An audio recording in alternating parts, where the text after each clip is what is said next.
Bonjour. Aujourd'hui, je vous parle de ce livre, Les mains de Louis Braille, de Hélène Jousse, aux éditions J'ai lu. Les mains de Louis Braille, de Hélène Jousse. Tout le monde connaît l'écriture en braille, la lecture en braille.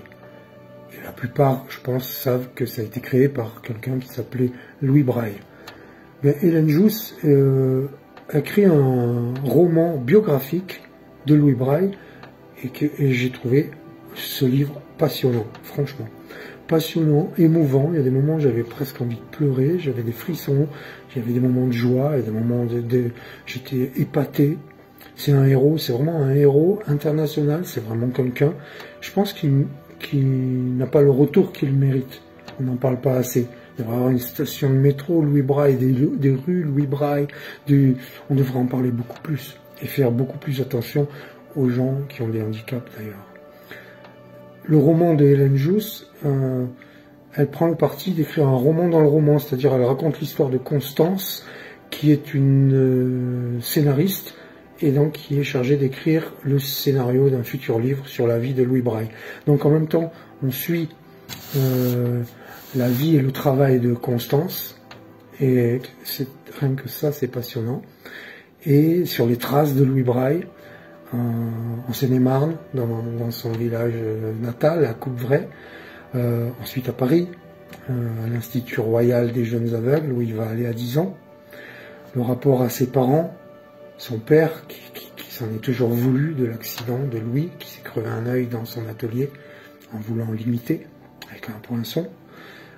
Sa mère, qui a toujours tenu à ce que son petit garçon soit cultivé, et ce qui va pousser le petit Louis une fois qu'il est à l'institut, parce qu'il faut savoir qu'au 19e siècle, les aveugles, comme elle le dit Hélène Jousse dans son livre, ils étaient voués à être des mendiants.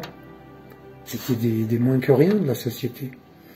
Et grâce à Louis Braille, qui dans cet institut voulait absolument lire, écrire. Lire et écrire. C'est ce qu'aujourd'hui, c'est le plus important. Lire, écrire, compter. Comment on peut encore se poser la question de se dire, c'est pas grave si quelqu'un ne sait pas écrire, c'est pas grave si quelqu'un ne sait pas lire et compter. Mais lui, bien qu'aveugle, il avait accès à aucun livre, ils appellent ça des livres noirs, si je me souviens bien. C'est-à-dire les livres que nous lisons, nous habituellement, les aveugles n'y ont pas accès, évidemment. Et il a inventé, donc, l'écriture en braille. Elle explique tout le processus par lequel il arrive à inventer ça. Et il commence à 12 ans à s'occuper, à travailler ça. À 16 ans, le braille existe.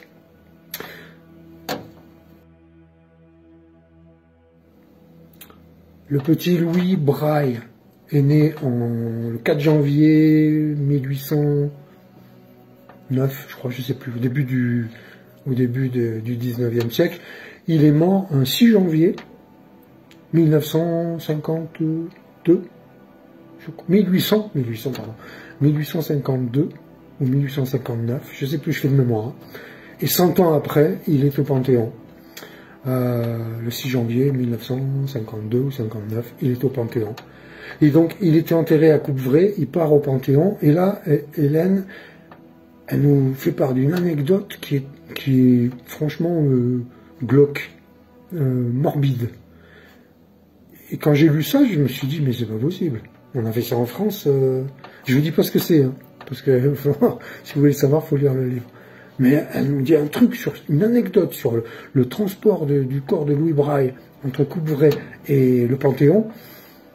Franchement, j'ai halluciné. Et, à la fin du livre, elle m'a soulagé.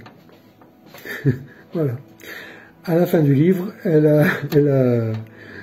y a un tout petit paragraphe, hein, et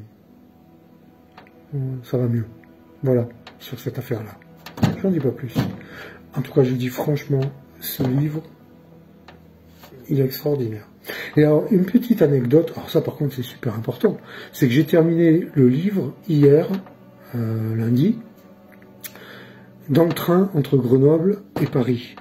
Et en arrivant en région parisienne, à hauteur de Valenton, j'ai su après que c'était à hauteur de Valenton, peu de temps avant d'arriver à la gare de Lyon, je lis les dernières pages du livre, les remerciements, je referme le bouquin, je Je lève les yeux et je regarde à travers la vitre du TGV, je regarde l'extérieur, et là, qu'est-ce que je vois? Mais je vous jure que c'est vrai.